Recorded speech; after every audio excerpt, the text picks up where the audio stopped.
설교 제목 한번 해봅니다. 하나님의 법은 거룩함을 지향합니다. 하나님의 법은 거룩함을 지향합니다. 한 번 더 해봅니다. 하나님의 법은 거룩함을 지향합니다. 하나님의 법은 거룩함을 지향합니다. 이 세상은 나 혼자만이 살아가는 세상이 아닙니다. 이 세상에 존재하고 있는 수십억의 사람들이 함께 법으로 살고 있는 세상입니다. 그러기 이 세상에는 반드시 법이 존재해야 합니다. 법이 있기에 세상의 질서가 세워지고 또 법이 있기에 사람들 사이에 발생하는 모든 분쟁들과 갈등들을 해결해 나갈 수가 있는 것입니다. 하나님의 법은 이 세상을 창조하신 창조자가 주시는 절대적인 법입니다. 그리고 하나님의 법은 이 세상을 구원하시는 구원의 주님이 주시는 은혜의 법이기도 합니다. 뿐만 아니라 하나님의 법은 의시요 또 진리시며 선이신 하나님께서 의를 이루고 진리를 이루고 선을 이루어 가시는 이 세상에게 주신 하나님의 윤리의 교과서이기도 합니다. 따라서 이 세상은 하나님의 법으로만 살면, 하나님의 법으로 살면 반드시 축복됩니다. 우리가 인생을 하나님의 법으로 살면 반드시 이 세상에 살고 있는 모든 사람들이 함께 더불어서 행복한 인생을 함께 살아갈 수 있습니다. 오늘은 하나님의 법이 지향하고 있는 목표가 무엇인지를 함께 말씀을 통해서 만나보려고 합니다. 첫째로 하나님의 법은 우리를 책임 있는 존재로 세워가는 법입니다. 하나님의 법은 우리를 책임 있는 존재로 세워가는 법입니다. 본문 16절과 17절 말씀을 보면 사람이 약혼하지 아니한 처녀를 떼어 동침하였으면 낙태금을 주고 아내로 삼을 것이요 만일 처녀의 아버지가 딸을 그에게 주기를 거절하면 그는 처녀에게 낙태금으로 돈을 낼지니라 그랬습니다.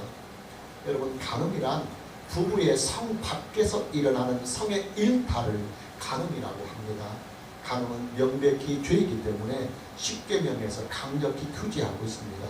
그리고 간음죄는 상당히 무겁게 성경이 다스립니다. 대부분의 간음죄는 사형에 처해도록 있습니다. 그러나 정상 참작이 되는 간음이 있습니다. 그게 뭐냐면 처녀 총각이 결혼을 전제로 혼전에 했던 간음입니다. 결혼을 전제로 하는 남녀의 성은 반드시 결혼을 통해서 서로의 성을 지켜가도록 했습니다.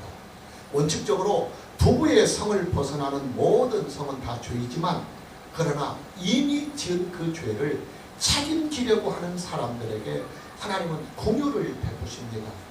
성을 나눈 당사자들이 결혼을 통해서 그들의 사랑을 책임을 지게 하는 것입니다. 여러분, 남녀의 성은요 사랑을 전제로 하는 것입니다. 사랑이 없는 성은 폭력입니다. 아주 명백한 범죄의 행위입니다. 비록 부부라 할지라도 말입니다. 자, 결혼을 하지 아니한 남녀가 서로 사랑을 해서 성을 나누었다고 합시다. 원칙적으로 그들은 십계명을 어긴 것입니다.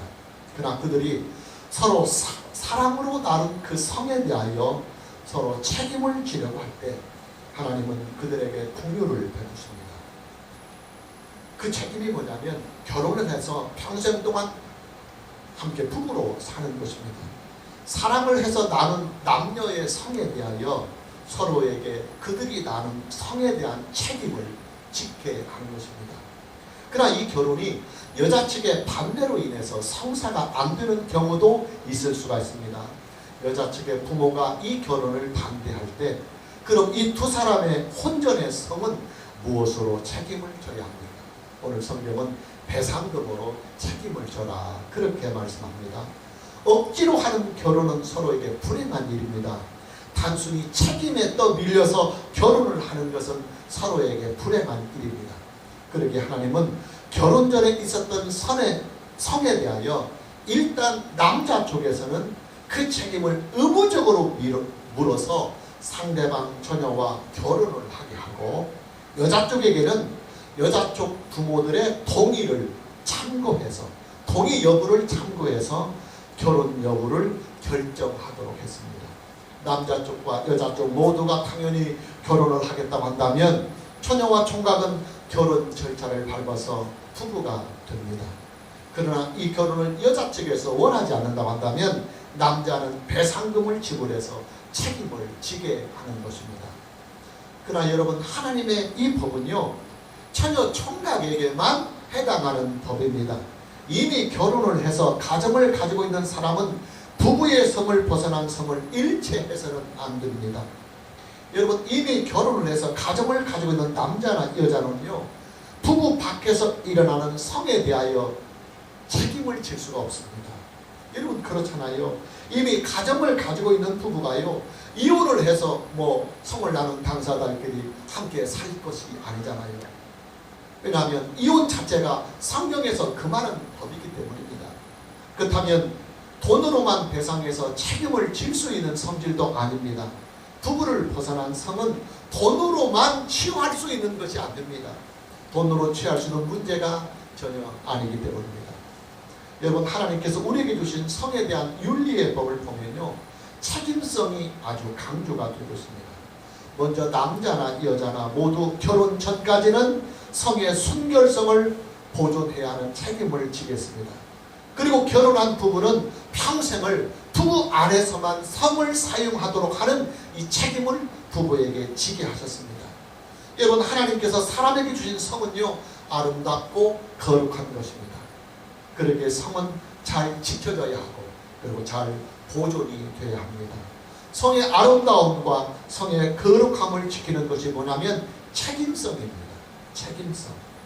결혼을 하지 아니한 처녀 총각은 결혼할 사람을 위해서 성의 아름다움과 그 성의 거룩성을 결혼 전까지 잘 지키는 것입니다. 그리고 결혼을 한 부부는 부부의 아름답고 이 거룩한 성을 평생 동안 부부만이 잘 간직하고 보존할 수 있도록 그들은 책임성을 가지고 부부의 성을 지켜가야 합니다. 여러분, 하나님의 법은요, 책임을 지게 하는 법입니다. 책임을 지게 하는 법입니다. 책임을 지는 인생을 살게 하는 것이 하나님의 법입니다. 오늘 저와 여러분이 예수 그리스도 안에서 책임 있는 인생을 살아가는 은혜가 있기를 주님의 이름으로 축복합니다. 두 번째로, 하나님의 법은 하나님의 창조의 질서와 구원의 질서를 세워가는 법입니다. 오늘 본문 18절에서 20절 말씀을 보면, 너는 무당을 살려두지 말라. 짐승과 행음하는 자는 반드시 죽일지니라. 여호와 외에 다른 신에게 제사를 드리는 자는 멸할지니라 그랬습니다. 오늘 본문 말씀에 보면 하나님께서 법을 통하여 강력하게 금지하고 있는 일들이 있습니다. 이 법을 어기면 반드시 사형에 처하도록 규정한 아주 강력한 법입니다. 첫째는 무당을 근절시키는 법입니다. 그리고 둘째는 짐승과 성을 나누는 행위를 일체 금지하는 법입니다. 그리고 셋째는 여호와 하나님 이외에 다른 신에게 제사를 드리는 행위를 일절 금지시키는 법입니다. 하나님은 이스라엘 공동체에게 무당을 일절 허용하지 않으셨습니다. 만일 이스라엘 공동체 중에서 무당이 생기면 그를 살려두지 말라고 명령하고 있습니다. 아주 엄격한 법입니다. 자, 하나님께서 왜 이스라엘 공동체에게 무당을 근절시키는 법을 주셨을까요? 여러분, 구약시대 무당은요, 두 가지의 특징이 있습니다. 첫째는 귀신과 신접을 하는 무당입니다. 구약시대 무당은요, 귀신에게 사로잡혀서 귀신의 일을 대행하는 것이 구약시대의 무당입니다. 그리고 둘째, 구약시대의 무당은 귀신의 영에 사로잡혀서 그 귀신의 영을 가지고 예언을 하고 또 그 귀신의 영으로 점을 치며 귀신의 영으로 계시까지도 주는 무당이었습니다. 여러분, 지금의 무당은요, 적어도 하나님 흉내를 내지는 않습니다. 적어도 하나님 흉내를 내지는 않습니다. 그러나 구약시대 무당은요, 귀신의 영에 사로잡혀서 하나님 흉내를 냈습니다. 무당의 예언이나 무당의 계시가 마치 하나님께 나온 것처럼 그 무당들은 위장을 하는 것입니다. 그러니 여러분 생각해 보십시오. 이스라엘 공동체는요, 하나님의 계시와 하나님의 말씀과 하나님의 법으로 살아가는 신앙의 공동체입니다. 하나님의 말씀과 하나님의 계시가 이스라엘 공동체의 근본이 되는 것입니다. 그런데 그런 신앙의 공동체에 무당이 개입해서 거짓된 하나님의 계시를 이스라엘 공동체에 퍼뜨리고 또 거짓된 하나님의 말씀을 이스라엘 공동체에 심어준다고 한다면 이스라엘 공동체는요, 총체적인 위기를 맞을 수밖에 없는 것입니다. 뿌리가 흔들리고 그리고 근본이 썩어버리는 것입니다. 그래서 하나님은 이스라엘 공동체가 하나님의 말씀과 하나님의 계시를 받을 때에 반드시 하나님께서 세우신 하나님의 종들에게만 하나님의 계시를 듣고 하나님의 말씀을 들을 수 있도록 하기 위하여 하나님의 말씀을 거짓되이 전하려고 하고 또 하나님의 없는 계시를 거짓되이 증거하려고 하는 무당을 이스라엘 공동체 안에서 일절 근절시키도록 하신 것입니다. 여러분, 무당을 살려두지 말라고 하는 이 법은요, 지금 우리 시대에 문자 그대로 적용할 수는 없습니다. 왜냐하면 지금 우리가 살고 있는 이 사회는 하나님의 백성들만이 살고 있는 사회가 아니기 때문입니다. 그러나 적어도 하나님의 계시와 하나님의 말씀을 빙자해서 예언을 남발하고 하나님의 직통 계시를 받았다고 주장하면서 성경을 부인하고 하나님의 직통 계시만을 따라가려고 하는 사람들, 그리고 그런 것들로 인해서 마치 자기가 하나님께로부터 특별하게 세우심을 얻은 하나님의 사자처럼 자기를 포장하는 이런 사람들은 우리가 철저하게 경계하고 그리고 기독교 안에서 철저하게 이들을 뿌리 뽑아 나가야 합니다. 하나님의 말씀과 하나님의 계시를 거짓으로 퍼뜨리는 것은 하나님의 창조의 질서와 하나님의 구원의 질서를 크게 훼손하는 아주 악질적인 영적인 범죄이기 때문입니다. 또 짐승과 행음하는 자는 반드시 죽이라, 그렇게 명령하고 있습니다. 여러분, 하나님께서 인간에게 주신 성은요, 반드시 사람끼리만, 그리고 남녀 사이에, 동성끼리가 아니라 이성끼리 사용해야 하는 아주 엄격한 성의 데드라인이 있습니다. 하나님께서 인간에게 주신 이 성의 데드라인은 반드시 지켜져야만 합니다. 그러기에 데드라인입니다. 이 데드라인이 지켜지지 않으면 죽습니다. 그래서 데드라인입니다. 반드시 이성 간에 사람들끼리만 할 수 있는 것이 성입니다. 그런데 불행하게도 인간의 역사 속에서는 짐승과 성을 나누는 수관이 있어 왔습니다. 고대시대의 역사의 문헌에 의하면 짐승과 성을 나누는 제사의식이 애굽에서도 행해지고 있었습니다. 아마 그런 행위들을 이스라엘 백성들은 애굽에서 살면서 자주 보았을 것입니다. 그리고 은연중에 일부이긴 하지만 그런 일들이 이스라엘 공동체 안에도 이미 침투해 있었던 것으로 보여집니다. 하나님은 짐승과 성을 나누는 이 폐악을 단호하게 대처하십니다. 어느 누구를 막론하고 이스라엘 공동체 중에서 짐승과 행음을 하는 자가 있다고 한다면 그를 반드시 죽이라. 짐승과 행음을 하는 자는 긍휼이 없는 심판을 하시겠다고 하는 하나님의 아주 강력한 선포인 것입니다. 여러분, 사람이요, 짐승과 행음을 하는 이 일은 하나님의 창조의 질서를 파괴하는 아주 악한 행위입니다. 인간이라고 하는 이 존재를 짐승과 동일시해버리는 아주 폐악의 일이 되는 것입니다. 여러분, 사람은요, 짐승과는 엄격하게 구별이 되는 존재입니다. 진화론자들이 주장하는 것처럼 짐승이 진화가 되어서 사람이 되는 것은 아닙니다. 사람은 처음부터 사람으로 창조되었습니다. 하나님은 사람에게만 하나님의 형상을 주셨고 하나님은 사람에게만 하나님과 교통할 수 있는 특별한 영적인 은혜를 베풀어 주셨습니다. 하나님은 사람에게 이 세상에 존재하는 모든 피조물들을 관리할 수 있는 권한과 그 책임을 주셨습니다. 그런데 그 사람이 짐승과 행음을 하는 이 일은 하나님께서 인간에게만 주신 하나님의 창조의 모든 질서를 다 부정해버리는 악한 범죄가 됩니다. 그리고 더 나아가 하나님의 구원의 질서를 깨뜨려버리는 아주 폐악한 죄가 되는 것입니다.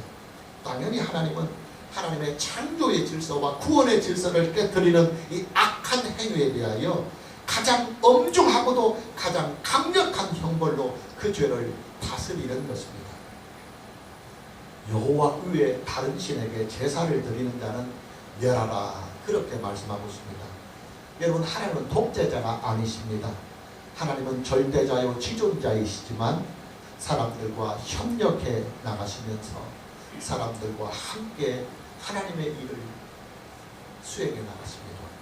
그러나 하나님께서 단 한 발자국도 물러서지 아니하는 일이 있습니다. 인간과 타협하지 아니하시고 하나님이 한 발짝도 물러서지 아니하는 범위가 있습니다. 그게 뭐냐면 오직 하나님 한 분만이 인간의 신앙의 대상이에요. 오직 여호와 하나님 한 분만이 인간이 예배할 수 있는 유일한 예배의 대상이며 인간이 찬송할 수 있는 유일한 찬송의 대상이라고 하는 이 사실에 대하여 하나님은 단 한 걸음도 물러서지 않습니다. 그리고 단 한치의 양보도 없고 단 한치의 타협도 하나님은 하지 않습니다. 왜 그러느냐?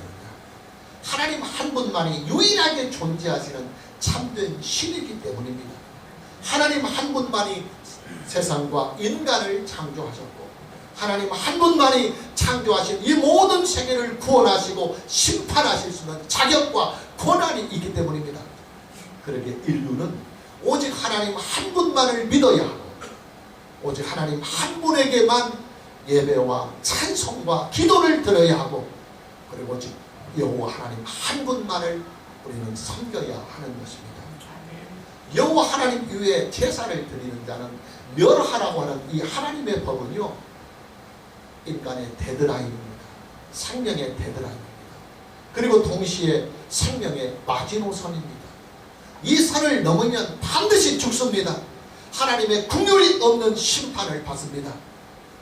그러나 이 데드라인을 넘지 않고 바로 우리가 인생이 부족하고 넘어지기라 할지라도 우리가 예수 그리스도 안에서 하나님을 창조자로 믿고 구원의 주님으로 믿고 하나님만을 예배하고 하나님만을 찬송하며 우리가 힘들고 어렵고 또 문제가 있을 때 우리를 권하시고 우리를 도우실 수 있는 신앙의 대상은 저는 자는 오직 하나님 한 분이심을 믿고 알며 하나님께만 기도하고 하나님을 섬기며 사는 사람에게는 하나님께서 영원히 사는 영생의 은혜를 주시고 죄사함의 은혜를 주시며 그를 하나님의 자녀로 삼아서 하나님의 영성하시는 그 품에 영원히 살게 하시는 것입니다.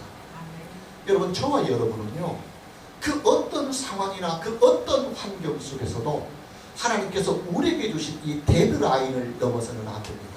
하나님 이외에 다른 신을 섬긴다든가 그리고 다른 신을 예배하거나 찬송하며 또한 다른 것들에게 기도하는 이런 일들을 절대로 해서는 안 됩니다. 이 데드라인을 넘으면 반드시 죽습니다. 그냥 죽는 게 아니고 영원히 죽습니다. 긍휼이 없는 심판과 긍휼이 없는 형벌을 영원히 받는 것입니다. 오늘 저와 여러분 모두에게 오직 우리 주 예수 그리스도 안에서 오직 여호와 하나님 한 분만을 창조자로 믿고 경외하며 오직 여호와 하나님 한 분만을 구원의 주님으로 믿고 예배하며 찬송하며 그 하나님께만 기도할 수 있는 은혜가 있기를 주님의 이름으로 축복합니다. 세 번째로 하나님의 법은 사회적인 약자를 적극적으로 배려하는 법입니다. 21절 말씀을 보면 이방 나그네를 압제하지 말며 그들을 학대하지 말라 그렇게 하셨습니다. 그리고 22절 말씀에는 과부나 고아를 해롭게 하지 말라고 하셨습니다. 25절 말씀에는 가난한 자에게 돈을 구워주기 하면 채권자같이 하지 말고 이자를 받지 말라고 하셨습니다. 그리고 26절 말씀에 보면 이웃의 옷을 저당 잡거든 해가 지기 전에 그것을 돌려보내라고 말씀하고 있습니다. 여러분, 여기서 나오는 이방 나그네나 과부나 고아 그리고 가난한 자 옷을 저당 잡힌 이 모든 사람들은요 다 사회적인 약자들입니다. 사회가 함께 보듬어가고 함께 그들의 어려움들을 보살펴 줘야 할 사회적인 약자들인 것입니다. 병원에 가면 응급실이 있어요. 의사들의 진료는 항상 응급 환자가 우선입니다. 그만큼 응급실에 실려온 환자들의 생명은 의사의 진료가 절박하기 때문입니다. 여러분, 하나님의 긍휼은요 항상 절박한 사람에게 우선적으로 임하시고 하나님의 긍휼이 항상 누구에게 1차적으로 먼저 가시냐면 절박한 사람들에게 하나님의 은혜와 긍휼이 가십니다. 근데 여러분, 이 세상에 살고 있는 많은 사람들 중에서 하나님의 은혜와 하나님의 사랑과 하나님의 긍휼이 가장 절박한 사람이 누구냐면 사회적인 약자들입니다. 고아들과 과부들, 가난한 자들, 장애인들, 그리고 병자들입니다. 예수님의 공생애를 보면요, 예수님은 항상 사회적인 약자들을 우선적으로 대우하셨고, 그리고 우선적으로 만나셨고, 그리고 우선적으로 찾아가셨습니다. 고아와 과부들, 그리고 병자들, 가난한 자들이었습니다. 심지어 예수님은요, 죄인들까지도 가까이 하셨습니다. 왜냐하면 사회적인 약자인 이들에게는 하나님의 사랑과 하나님의 궁율과 하나님의 은혜가 더욱더 절박하기 때문입니다. 우리가 상식적으로 한번 판단해 봅시다. 지금 당장 응급조치를 하지 아니하면 생명이 위독한 응급 환자하고 좀 더 상황을 넉넉히 지켜보아도 큰 지장이 없는 가벼운 환자 사이에서 의사는 어느 환자를 우선적으로 치료해야 합니까?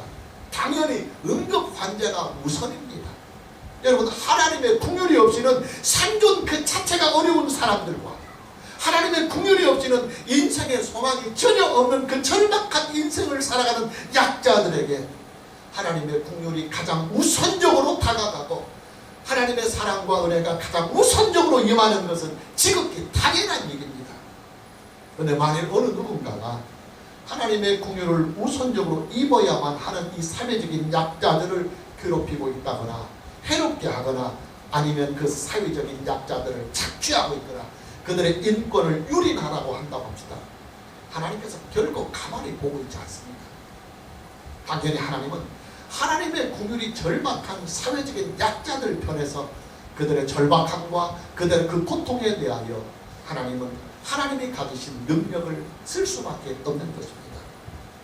사회적인 약자들을 보호하시는 하나님의 의지를 볼 수 있는 내용이 오늘 본문 말씀에 자세히 나타나 있습니다. 자, 23절과 24절 말씀을 보면 네가 만일 그들을 해롭게 함으로 그들이 내게 부르짖으면 내가 반드시 그 부르짖음을 들으리라. 나의 도가 맹렬함으로 내가 칼로 그들을 죽이리니 너희의 아내는 과부가 되고 너희의 자녀는 고아가 되리라 하겠습니다. 27절 말씀을 보면 그것이 유일한 옷이라. 그들이 그의 알몸을 가릴 옷인즉 그가 무엇을 입고 자겠느냐. 그가 내게 부르짖으면 내가 들으리니 나는 자비로운 자입니다. 여러분, 이게 지금 무슨 말씀입니까? 응급 환자가 의사의 도움을 절박하게 바라면서 나 좀 살려주세요. 나 좀 살려주세요. 의사 선생님, 나 좀 살려주세요 할 때 환자의 생명을 중요시 여기는 올바른 의사라고 한다면 그렇게 자기 손을 붙들고 살려달라고 간구하는 그 응급 환자에 대하여 가장 우선적으로 최선을 다하여 치료하고 돌보지 않겠느냐, 그런 말이에요. 사회적인 약자는 응급 환자입니다. 하나님의 궁율이 가장 먼저 필요한 궁율의 대상자들입니다. 그러니 하나님은요, 이들이 하나님께 궁율을 구할 때 자기들을 도와달라고 자기들을 살려달라고 하나님 앞에 궁율을 구할 때요, 하나님은 가장 우선적으로 그들을 도우시고 가장 우선적으로 그들에게 다가가십니다. 그런데 여러분, 하나님께서 사회적인 약자를 도우시려고 그들에게 달려갔는데 누군가가 그 약자들의 발목을 잡고 그 약자를 괴롭히고 있다고 한다면 하나님께서 가만히 그들을 놔두겠습니까? 아니요. 당연히 심판하십니다. 당연히 사회적인 약자를 괴롭히는 그 악인을 하나님은 징계하시고 심판하십니다. 여러분, 저와 여러분은요, 사회적인 약자들을 잘 보듬어 나가야 합니다. 사회적인 약자들에게 더욱더 세심한 배려와 사랑을 해야 합니다. 하되 겸손히 해야 합니다. 왜냐하면 교만하면 그들이 상처를 받기 때문에 겸손히 해야 합니다. 그리고 하되 홍보용으로 하지 말고 은밀하게 숨겨서 해야 합니다. 한국 교회가 이런 일들을 좀 잘못하고 있는 것 같아요. 하긴 하는데 그것을 홍보 효과로 사용을 합니다. 이러면 안 돼요. 마치 오른손이 하는 거 왼손이 모르는 것처럼 은밀하게 해요. 그래서 우리 전주 시편교회의 구제는 겸손한 구제요, 은밀히 하는 구제입니다. 누가 하는지조차도 모르게 할 수 있다면 그것이 최상의 구제입니다. 왜냐? 그것이 하나님의 선하신 뜻이요, 그것이 바로 선하신 하나님의 법이기 때문입니다. 오늘 저와 여러분 모두에게 사회적인 약자를 더욱더 사랑하고 잘 배려해가는 은혜가 있기를 주님의 이름으로 축복합니다. 네 번째로 하나님의 법은 국가의 질서를 세우는 법입니다. 28절 말씀을 보면 너는 재판장을 모독하지 말며 백성의 지도자를 저주하지 말지니라 그랬습니다. 28절 말씀에 나오는 재판장과 백성의 지도자는 국가 질서의 근간이 되는 사람들입니다. 여러분 고대시대의 국가의 질서는요 두 가지가 바르게 세워져야만 가능했습니다. 첫째는 백성의 지도자가 바르게 세워져야만 합니다. 왕과 그의 신하들 그리고 각 성들의 지도자들이 바르게 서야만 국가의 질서가 바르게 설 수 있었습니다. 그리고 둘째는 재판장들이 바르게 서 있어야 합니다. 고대의 재판은요 거의 신탁에 가까운 재판이었습니다. 재판의 판결이 곧 하나님의 판결이었습니다. 그래 여러분 그런 시대의 재판장의 판결이라고 하는 것은요 한 사람의 목숨줄과 한 사람의 인생줄을 재판장이 다 쥐고 있었던 것입니다. 하나님은 국가의 질서를 책임맡고 있는 재판장과 백성의 지도자를 모독하지 말며 저주하지 말라고 말씀하고 계십니다. 하나님께서 그들에게 주신 국가 질서의 책임을 존중히 여기라는 말씀입니다. 물론 전제가 있어요. 재판장과 백성의 지도자가 하나님 편에서 선하고 의롭게 자신들의 권한을 사용하고 있다고 하는 전제가 있어야 합니다. 불의한 재판관이나 불의한 백성들의 지도자에게 무조건 순복을 한다고 하는 것은 순복이 아니라 굴종입니다. 비겁한 일입니다.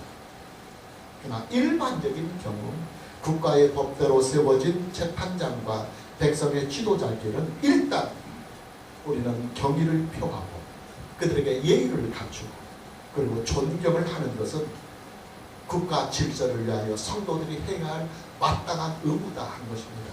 하나님의 법은 국가의 질서를 세워가는 법입니다. 국가의 질서가 흔들려 버리면요 그 국가 안에 존재하고 있는 수많은 백성들이 함께 다 고통을 겪어야 하기 때문입니다. 마지막 다섯 번째로 하나님의 법은 우리를 거룩한 사람으로 세워가는 법입니다. 이게 아주 중요합니다. 하나님의 법은 우리를 거룩한 하나님의 사람으로 세워가는 것이 목표입니다. 31절 말씀을 보면 너희는 내게 거룩한 사람이 되라. 아주 중요한 말씀입니다. 여러분 하나님의 모든 법은요 그 최종적인 목표가 어디냐 하면 우리를 거룩한 하나님의 사람으로 만드는 것이 하나님의 모든 법이 추구하는 최고의 목표입니다. 성경이 하나님의 본질과 하나님의 속성을 말할 때 가장 많이 사용하고 있는 단어가 있어요. 그 단어가 뭐냐면 거룩함입니다. 거룩성입니다. 거룩하신 하나님. 하나님은 거룩하시다. 그래서 하나님의 거룩성은 하나님의 트레이드 마크입니다. 자 여러분 하나님의 트레이드 마크가 거룩성이라고 한다면 당연히 하나님의 자녀들인 저와 여러분들의 트레이드 마크도 거룩성이 되어야 됩니다. 여러분 그렇잖아요. 자녀가 부모를 닮는 것은 지극히 당연한 일입니다. 저와 제 아내는 아내와 저 사이에 태어난 두 아들들을 보면서 어쩜 그리도 두 아들들 모두가 우리 부부를 그렇게 꼭 빼어 닮았는지 저희들도 참 기가 막히다 하고 웃어요. 큰아들의 성품은 저를 많이 닮은 것 같고 또 둘째 아들의 성품은 제 아내를 많이 닮은 것 같아요. 저번 추석 명절 때 두 아들들이 와서 3일 동안 함께 있었습니다. 근데 두 아들들이 TV 쇼 프로그램을 잠깐 보면서 막 깔깔대고 웃는데 그 웃음소리가 제 웃음소리와 똑같고 그 다음에 큰아들과 둘째 아들 웃음소리가 어떤 웃음이 큰아들 웃음이고 둘째 아들 웃음이 전혀 분간이 안 될 정도로 닮았더라고요. 저희 부부가 두 아들들의 웃음소리를 밖에서 들으면서 야 웃는 것까지 어떻게 막 닮았냐 우리끼리 그렇게 하면서 우리끼리 깔깔거렸어요. 두 아들들은 필체도 거의 똑같아요. 두 아들들이 30살 때 찍은 똑같은 옷을 입고 찍은 사진이 있어요.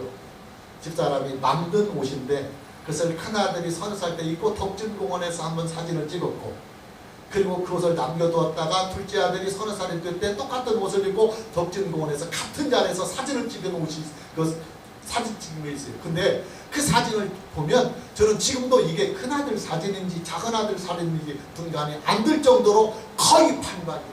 정말 거의 반반이에요. 여러분 저와 여러분은요 우리 아버지이신 하나님을 닮아야 합니다. 문제는 하나님은 영으로만 존재하시기 때문에 하나님의 무엇을 닮아야 하는 것이냐 하는 것입니다. 예, 하나님의 본질과 하나님의 속성이 가장 대표적인 트레이드 마크를 닮아야 합니다. 우리가 하나님이 어떤 분인가 할 때 하나님의 트레이드 마크가 있는데 그 트레이드 마크가 뭐냐면 거룩성입니다. 하나님은 거룩하시다 할 때 우리는 그 하나님의 그 거룩함을 하나님의 자녀로서 반드시 닮아야 합니다. 하나님은 이스라엘 백성들의 거룩성을 위해서 몇 가지의 법을 오늘 본문 말씀에 주고 계십니다. 첫째는 하나님께서 하나님의 것이라고 거룩하게 구별한 것들에 대해서는 반드시 하나님께 드려야 한다. 29절과 30절 말씀을 보면 너는 네가 추수한 것과 네가 짜낸 집을 바치기를 더디하지 말지며 네 처음 난 아들들을 내게 줄지며 네 소와 양도 그와 같이 하되 2년 동안 어미와 함께 있게 하다가 8해 만에 내게 줄지니라 그랬습니다. 수확하는 곡식들의 첫 것과 가축들의 첫 것과 이스라엘의 처음 난 장자들은 하나님의 것으로 다 구별을 하셨습니다. 하나님의 것이기 때문에 당연히 하나님께 드려야 하겠지요. 어떻게 드리느냐? 곡식의 첫 것과 가축의 첫 것들은 제사장에게 드리는 것이 하나님께 드리는 것입니다. 그리고 이스라엘의 장자들은 장자들을 대신해서 양을 잡아 드리면 됩니다. 둘째로 다른 짐승에게 찢겨서 죽은 짐승은 먹지 말라. 그리고 그것은 계약에 주라고 말씀하고 있습니다. 본문 31절 말씀을 보면 너희는 내게 거룩한 사람이 될지니 들에서 짐승에게 찢긴 동물의 고기를 먹지 말고 그것을 개에게 던질지니라. 찢겨 죽은 짐승은 부정하다고 보는 것입니다. 그 부정한 고기를 너는 거룩한 하나님의 백성으로서 먹어서는 안 된다고 규정하고 있는 것입니다. 여러분, 하나님께서 이런 법들을 이스라엘 백성들에게 주신 이유는요, 이스라엘 백성들의 거룩성을 보존하시고 그리고 이스라엘 백성들의 거룩성을 지키려고 하시는 하나님의 의지입니다. 이 법을 문자적으로만 지킨다고 해서 이스라엘 백성들이 뭐 거룩해지고 또 거룩성이 보존되는 것은 결단코 아니지만은 그러나 하나님은 이렇게 해서라도 하나님의 백성들을 구별하시고 하나님의 자녀들을 이 세상과 구별시키려고 하는, 세속과 구별시키려고 하는, 더러운 것들과 죄악된 것들과 구별시키려고 하는 거룩한 그 목표를 가지고 하나님은 이스라엘 백성들에게 거룩의 법을 주셔서 그들을 세워 가려 하시는 것입니다. 여러분, 하나님의 모든 법은요 결국은 거룩성을 지향하고 있습니다.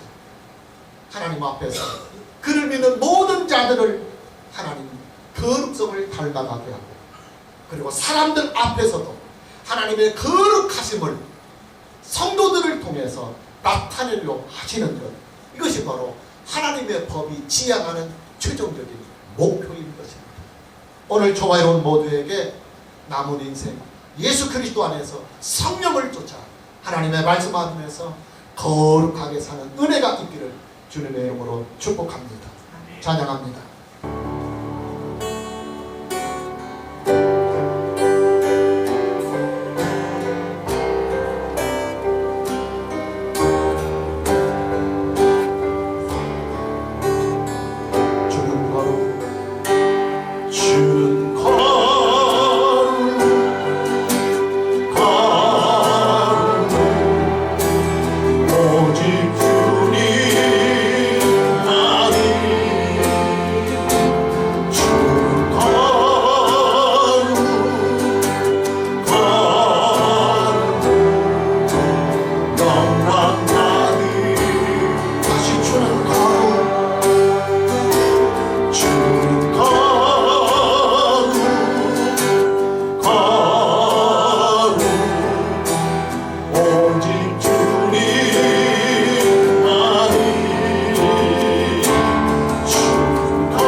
영원